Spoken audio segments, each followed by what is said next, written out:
Мәтін есептерді теңдеулердің көмегімен шешу деген тақырыпты қарастырғанбыз. Осы тақырыпқа байланысты біз сол тақырыптарда күзгі бақта қандай жемістермен таныстық? Алмалармен таныстық, тағы шабдалармен танысып, сол тақырыптарға байланысты есептер шығардық. Үйге тапсырмаға мен жеміс сусынын дайындау барысында мәтін есеп берген болатынмын. Сол тапсырманы шығарып келдік қой бәріміз. Енді соны кім бізге тақтаға дәлелдеп көрсетеді? Ал Рәбия келеді. Әсия жеміс сусынын дайындау үшін алма, шие және шабдалы алды. Ондағы шие алмадан 2 есе көп, ал шабдалы алмамен тең шамалы. Алынған жемістердің салмағы 2 килограмм. Жеміс сусынын дайындау үшін алынған алма, шие, шабдалының салмағы қанша? Не істейміз деп шығару үшін? Ең бірінші біз теңдеу құрамыз.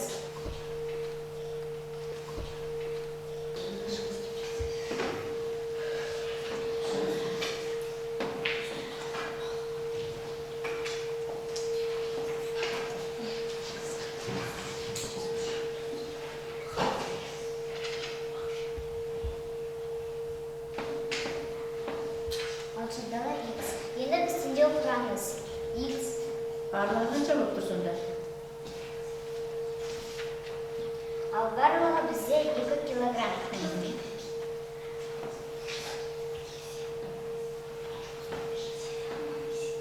Ең бірінші біз килограммды граммға айналдырып аламыз.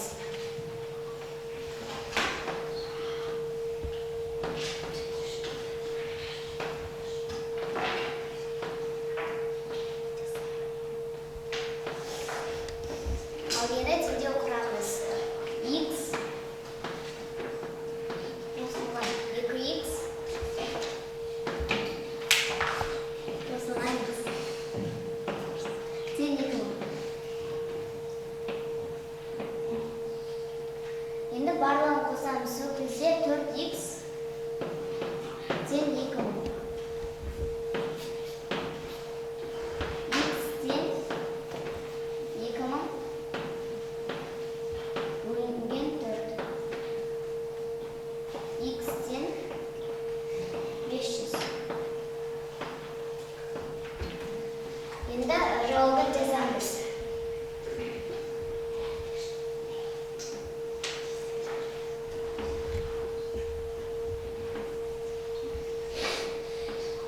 Жауабы алма 500 грамм.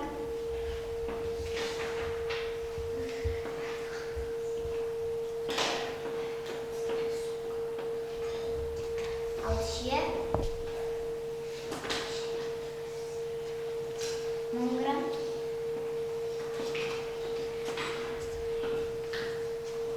Ал шабдалы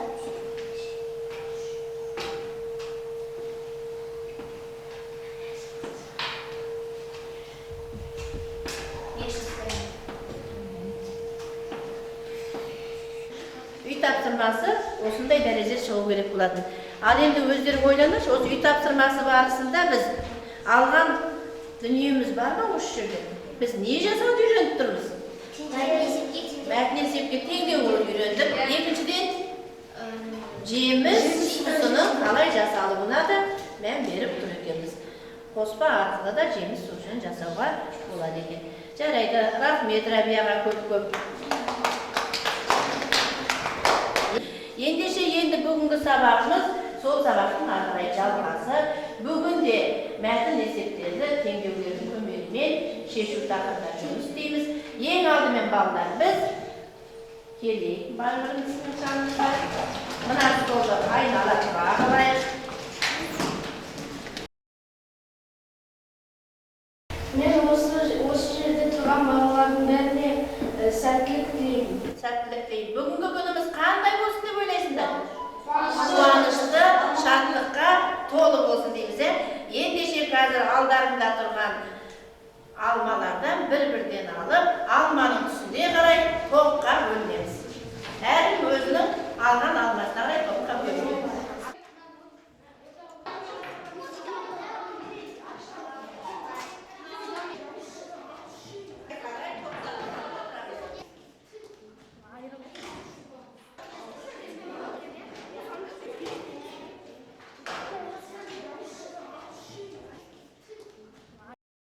bala topqa bölünüp boldu. Endi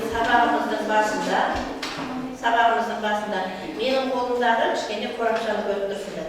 Bu korapçanın içinde bir zatı müsünü gana var. O jerde misalı sarı nemese jasıl kızıl түсті болуы мүмкін. Kişini döngürüp domalap, kışkıldım, tәтті dämi var. Cems. Al sen ya. Alma bolуы esinde. Endişe bizim bugünkü sabağımız alma және алманың денсаулыққа пайдасына байланысты мәтін есептер шығарады екенбіз. Алдымен сендерге мынандай тапсырма. Қазір ғаламтор желісі арқылы өздеріңнің алма туралы мағлұмат іздеп көрейік. Іздеп ойнап. Іздейміз. Мағлұмат іздейік. Ой, бұдан не бір шығып алды.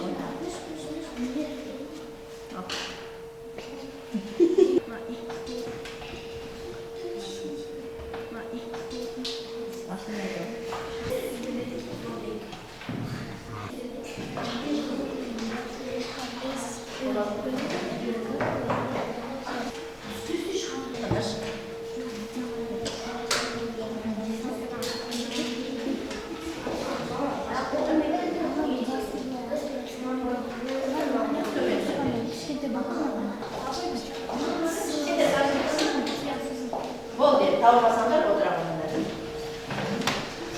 Qanday faydası var ekan? Söyle oy bir üstünden söyledi. Жеміс-жидектің оның ішінде алманың денсаулыққа пайдасы мол. Ал оның қандай қасиеттері бар екенін білесіздер ме? Алманың құрамында А, С, В1, В2, П, Е дәрумендері бар. А дәрумені ағзаның өсуіне, дамуына әсер етіп, түрлі ауруларға қарсы тұруға көмектеседі. Қараңғыда көруді жақсартады. А дәрумені шаштың, тырнақтың өсуіне әсер етеді. В1 дәрумені организмде дұрыс зат алмасуы үшін аса қажет. Рахмет. Ал екінші топ сендер алманың қандай пайдасын көріп тұрсыңдар? Адамдардың тамаққа қолданатын жемістерінің 5-тен 4 бөлігі алмалар. Оны ежелден дәмдік тағам ретінде және ас қорыту бұзылуын реттейтін амал ретінде ағзаның әртүрлі аурулармен күресуіне көмектеседі. Сырқатқа шалдыққандарға да, сау адамдарға да алманы жеу пайдаланады. Алманы жеу пайдалы. Үшінші топ сендер қандай несін тапсыңдар алманың пайдасын? Алманың бір сорты алматы апорты.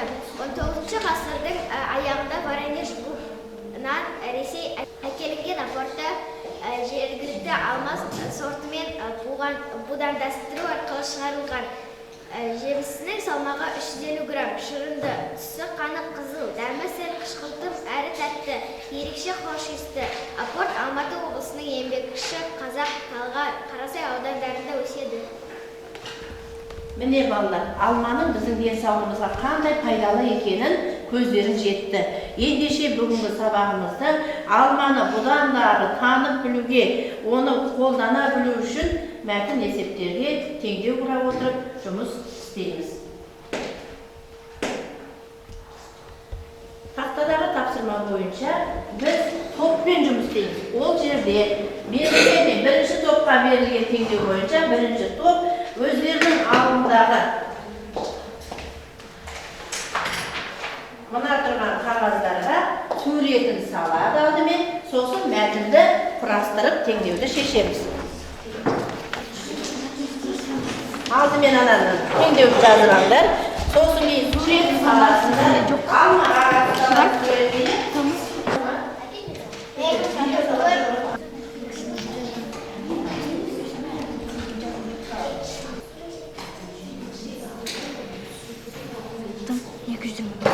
жазасың, иә? Ne қайын? Тастан қабыл.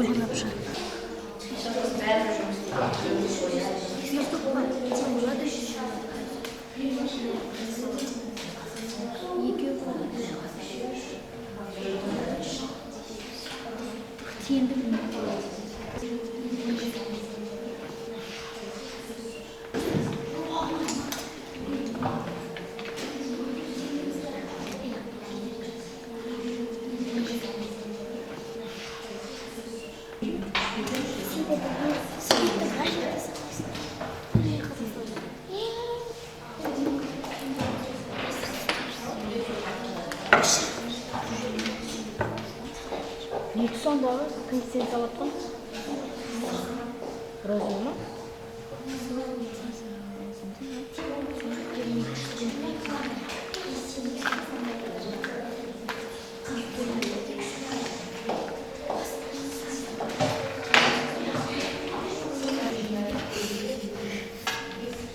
Пошли. Ладно, пока что нам можно. одан кейін қарапайым мәселе әкем алып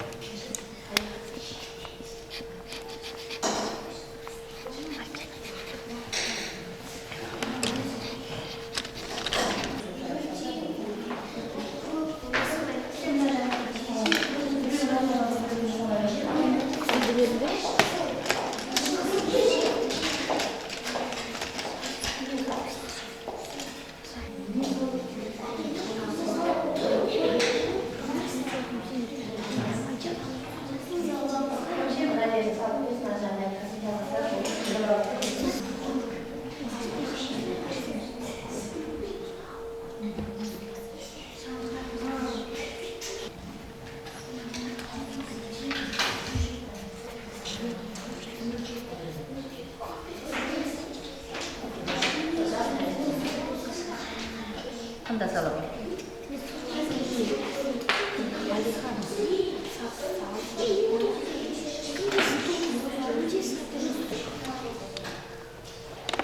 Ой be, annem bayım. Her türlü aşk olsun.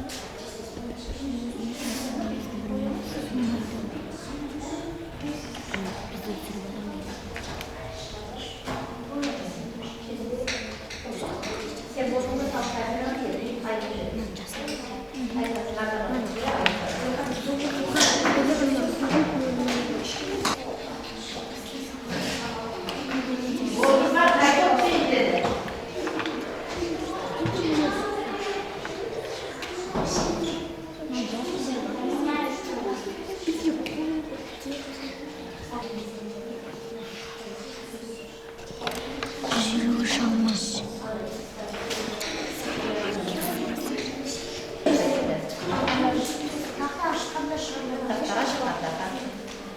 Oturam oyunlarda ayetsizler mi? Oturam.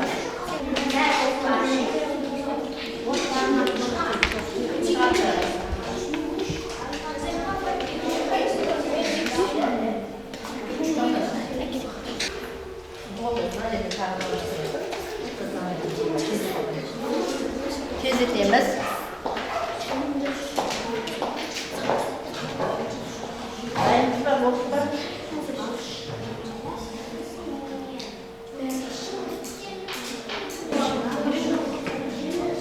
Bakın bitti ballarım. Oldu. Gel bulalım.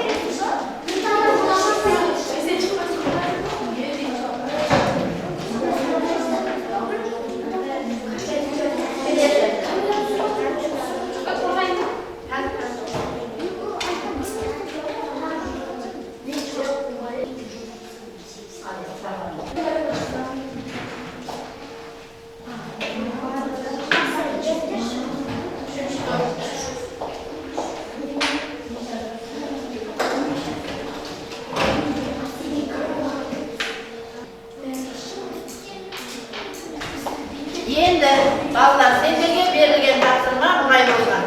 Теңдеу берілген, теңдеуге сурет арқылы бейнелеп, мәтін құрастырамыз дегенбіз. Рәбия келе ғой. Рәбиялар мәтінін жазып қойыпты шекесіне. Жоғарыдағы.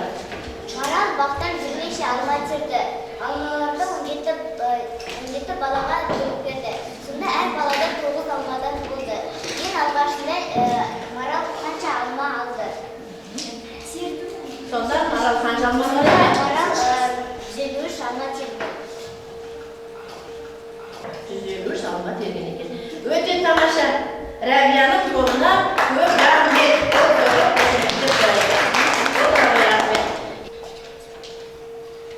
Бірінші бақшада 225 алма болды. Ал екінші бақшада 5 жәшікке бірнеше алма болды. Ал үшінші бақшада осы бірінші бақша мен екінші бақшаның айырмасы 3-ші бақша шықты. Айырмасы қаншаға тең болды? 120. 120-ға тең болды. Арнайдың құраған келек, бірақ та балдар кішкене бір сөзі жетіспей тұр. Кім толықты жібереді? Қуандық келе ғой, сенің толығы. Бақшада 225 алма болды. Сол бақшадағы алмаларды 5 жәшікке болды. 5 жәшікке салдыңдар, иә? 5 жәшікке. Сонда бақшада қанша алма қалды? 120 алма. 120 алма қалды. Келсеміз ғой, иә? Барлығы 225 алма бар еді дейді. Оны 5 жәшікке бөліп салдық. Сонда бақшада әлі 120 алма қалды дейді. Бұл жерде не белгісіз? Бұл жерде жәшіктерде қанша алма бар? Бір жәшікте қанша алма барын табу керек. Ал табу үшін не істейміз? Ал жаза ғой. Сөйлеп шығарамыз. 225 азайту 5х тең 120. Белгісіз азайтқышты табу үшін белгілі бір азайтқыштан Айырманы не істейміз? айырманың мәнін азайтамыз. Жаза ғой. 5х тең 225 азайту 120. 5х тең 225-тен 120-ны алсақ 105. Дұрыс. Ал енді белгісіз екінші көбейткішті табу үшін көбейтіндінің мәнінен бірінші көбейткішті бөлеміз. Бөлеміз, дұрыс. Х тең 105 бөлу 5. Х тең 105-ті 5-ке бөлсек тең болады 21. 35. 20. Рахмет арнайға. Өте жақсы. Отыра қойыңыздар. Келесі топтан. Келе ғой. 4 себетте бірнеше алма мен тағы да қоса 5 алма бар. Оларға 12 алманы қосқанда 112 алма шықты. Бір себетте қанша алма бар? Біз бірінші белгісіз қосылғышты тауып аламыз. Оны табу үшін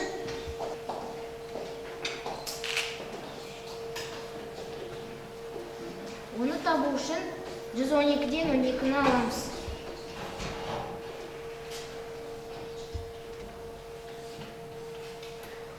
Бұл 12.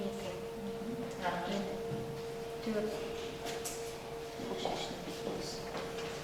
5. Тең 100. 100. Ары қарай.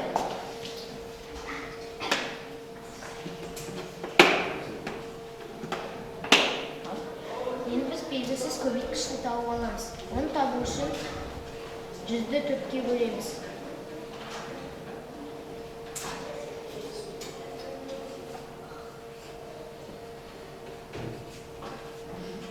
Тең болады 25. Енді белгісіз қосылғышты тауып аламыз. Оны табу үшін 25-тен 5-ті азайтамыз. Азайтамыз ғой. Сонда бір себетте 20 алма бар. Жауабы бір шелекте 20 килограмм алма бар екен. Енді балалар өте жақсы, барлығымыз жақсы шығардық. Келесі тапсырмамыз күнде кешкісін бір алма жесең, дәрілер қажет емес деп айтады екен. Ендеше біздің әр топқа, әр жұпқа тапсырмамыз бар. Ол жұптық тапсырманы орындау үшін мен сендерге арнайы жұмыс дәптерлеріңді қарастырдым. Міне, Хансұлтан менен Сәмия бір топ, екеуі.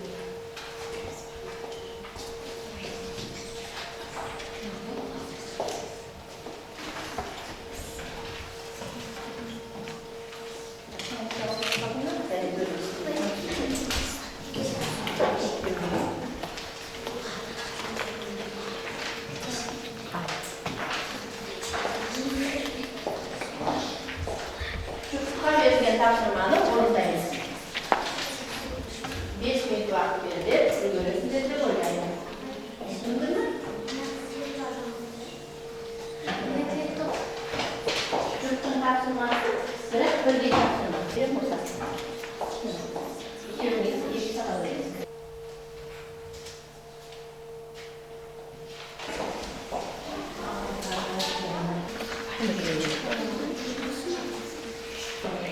Thank you.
Сені бердесің бе?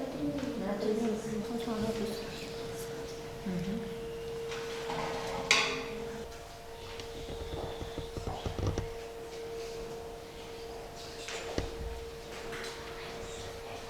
Қосуға өтіс.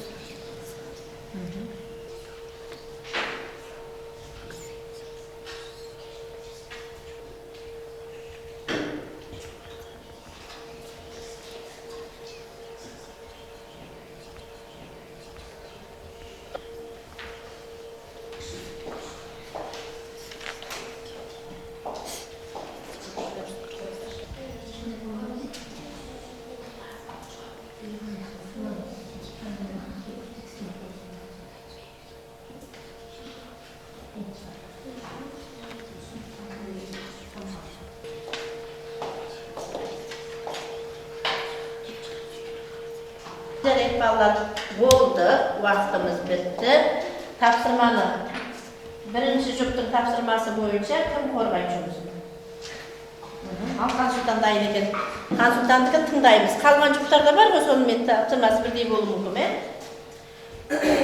Алманың құрамында А, С, В1, В2, П, Е дәрумендері бар. А дәрумені С дәруменен 2 есе көп, ал В1, В2 дәрумендері С дәруменімен бірдей мөлшерде. П дәрумені В1-ден 20 грамм кем болса, Е дәрумені В2-ден 30 грамм артық. 350 граммдық алмадан дәрумендердің салмағын табыңдар. Енді бұл арқылы біз теңдеу құрастырамыз. Теңдеу ол 2х қосу х қосу х қосу х қосу х азайту 20 қосу х азайту 30 тең 300. 7х азайту 50 тең 300. 7х тең 300 қосу 50. 7х тең 350. Х тең 350 бөлу 7. Х тең 50. Сонда 50 мен оны нені таптырсыңдар? Қай дәрумені таптыр? Мен бұл жерде А, С, В1, В2, П, Е барлық дәрумендер таптым. Барлық дәрумендер жеке-жеке таптыр, Алмада марганец, калий, кальций, фосфор, натрий, молибден, мырышта бар. Егер біздің қолымыздағы 440 грамм алмада калий марганецте 30 грамм артық, кальций калийден 20 грамм кем, фосфор марганецте 40 грамм артық, натрий мен молибден калийге тең болса, алманың құрамындағы химиялық элементтердің салмағын табыңыз. Біз марганецті мен марганецті X-те белгіледім. Калий марганецтен 30 грамм артық. Сол үшін біз оны X қосу 30 деп белгіледік. Кальций калийден 20 грамм кем. Сол үшін біз оны X қосу 10 деп белгіледік. Фосфор марганецтен 40 грамм артық. Сол үшін біз оны X қосу 40 дедік. Ал натрий мен молибден калиймен тең болғандықтан біз оларды X қосу 30 деп белгіледік. Осы химиялық элементтердің барлығы 400 граммды құрайды. Осы теңдеуді шешу барысында мен X-тің 50 екендігін шешті деп таптым. Енді калий 50-ге 30-ды қоссақ 80, кальций 60, фосфор 90, натрий 80, молибден де 80 болып шықты. Осы барлығын қосқанда 440 грамм шықты. Бұл жеміс темірдің, пектиннің және фолий қышқылының негізгі көзі болып саналады. Ондағы темір пектиннің 2 есе көп, ал пектин фолий қышқылынан 30 грамм артық. Ендеше 350 грамм апортта қанша темір бар екенін табайық. Бұл жерде темір 2х, ал пектин х, ал фолий қышқылы х азайту 30. Енді 2х бұған біз теңдеу құрамыз. 2х қосу х азайту 30 тең 350. 2х-қа х қоссақ 3х, 3х-қа х қоссақ 4х, 4х азайту 30 тең 350. 4х тең 350 азайту 30. 4х тең 320. X-тен 320 бөлі 4, X-тен 80. Енді біз бұны екіге көбейтеміз, тең 160. Өйткені бізден темірді сұрап тұр. Темір пектиннен екесе көп, сондықтан екіге көбейтеміз. Жарайды, дұрыс отырalım. Енді балдар, біздің жұптық жұмысымыз бітті. Енді келесі біздің тапсырмамыз тест тапсырмалары. Жұмыс дәптерлерінде сендерге мәтін есептен 5 есеп берілген. Қазір соны шығарамыз. Бірден жауабын осы жерге белгілейсіңдер.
Testimizi teksiremiz. Vakit bitti. Birinchi topshirma bo'yicha bizde Ayman bir tüyürü 35 tengeden alma satıb aldı. Algan zatına 245 tenge жұмсады. Ayman qancha tüyür alma satıb aldı? Yani esepti шығару barısında al ayım qancha шығып деп таптың? 7 tüyür alma. Дұрыс. Енді арай қалқамаймыз, өйткені бұл тест жұмысы. Таразының бір жағына 3 торба алма және 5 килограмм бер қойды. Таразының екінші жағына 23 килограмм бер қойды.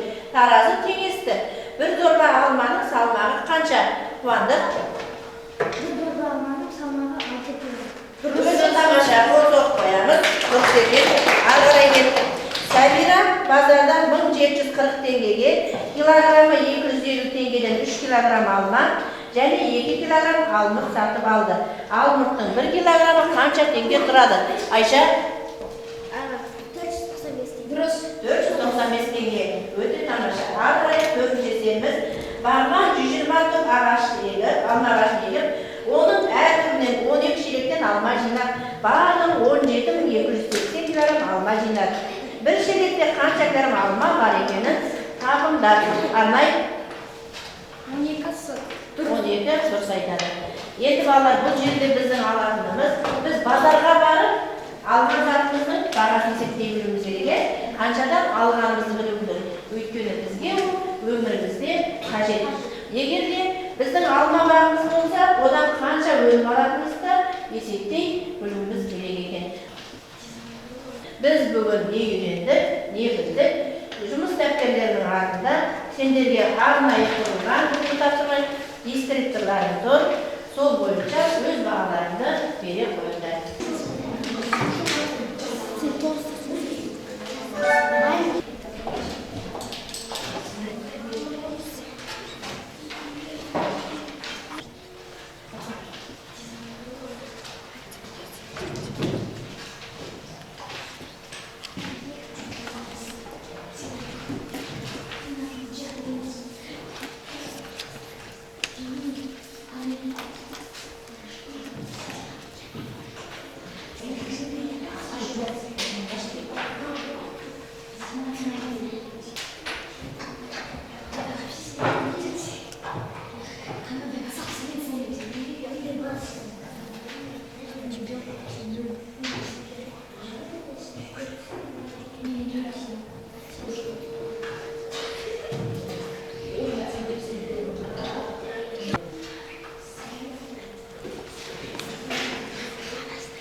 Бүгінгі сабақта біз бәлін есептерді теңдеу құру арқылы шешуге тағы да жұмыс істедік. Және сонымен қатар біз нені пайдалы екенін білдік? Алманың пайдалы екенін білдік. Сондықтан күнде кешкісін не жейміз деп береміз? Алма жейміз деп береміз. Жұмыс дәптерлерді маған өткізе қойдыр балдар. Сол бойынша бағаланып қойылады бағалар. Өз бағалы өздерінің бағалауларını және менің өзімнің бағаларымды қамтамасыз етеміз. Ал енді балалар, біз міне сабағымыздың соңына да жеттік. Сабағымыздың соңында бүгін біз немен жұмыс істегенімізді көру үшін құпия сөздік табыңдар деген мынадай ойынды ойнап көрейік. Біз бұл жерде теңдеулерді шешеміз. Дұрыс жауап емес, дұрыс емес жауаптардың тұсындағы әріптерді іздейміз. Ал, айын бірінші теңдеуді айтамыз. X-тен 27 азайту 12. X-тен 15. X-тен 15. Дұрыс жауаптың тұсында А деген әріп тұр, е? Ол А деген әріптің бізге қажеті жоқ, біз дұрыс емес жауапты аламыз. Ал, ары қарай келесі есепті қуандық. 25 азайту S-тен 12. Азайтқышты табу үшін 25-тен 12-ні аламыз. Сонда 13. S-тен 13. 100 бөлу X-тен 4. X-тен 300 бөлу 4. X-тен 25. 25 санының тұсында К әрпі тұр. К әрпінің бізге қажеті жоқ екен. Келесі сұраққа Айша. Y азайту 15 тен 33. Y тен 33 азайту 15. Y тен 18. Дұрыс па? 18 Дұрыс айтын. Айша. Белгісіз азайғышты табу үшін не істейміз? Не істейміз? Сәмия. Белгісіз азайтқышты табу үшін 33-ті 15-ке қосамыз. Тен 48. 48 азайту 15 тен 33. 25А тен 75. 25 пен А-ның арасында көбейту болады. А-ны табу үшін 75-ті 25-ке бөлеміз. А тен 3. А тен 3. Дұрыс. 3 деген санда Қандай әріп тұр? С әріпі. С әріпі тұр. Оның бізге қажеті жоқ болдырған әріптер және ең соңғы тапсырмамыз біздің Альбина. Y бөлу 7 тен 6. Y тен 7 көбейту 6. Y тен 42-ге. Егерде 42-ге. Енді тақтадағы нелерге қарайтын болсақ, бізге 15 дұрыс жауап қажеті жоқ, 25 қажеті жоқ дедік, келесі 3-тің қажеті жоқ дедік, 42-ның қажеті жоқ, 48-ның қажеті жоқ.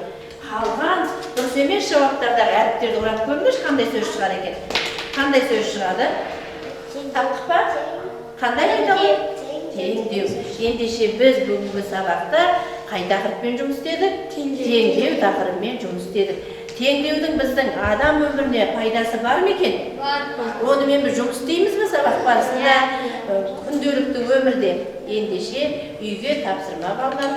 Адам теңдеудің адам өміріндегі рөлі деген тақырыпта эссе жазып келеміз. Теңдеудің адам өміріндегі рөлі, қызметі. Адам өмірінде теңдеу қандай қызмет атқарады? Осы тақырыпта эссе жазып келесіңдер. Онда біз бүгінгі сабақтағы денсаулыққа пайдасын адам өміріндегі оның күнделікті тіршілікте жағы жеміс сусын жасау сияқты жұмыстар атқардық қой. Соның барлығын кірістіре отырып, өзіміз не жасаймыз? Эссе жазамыз.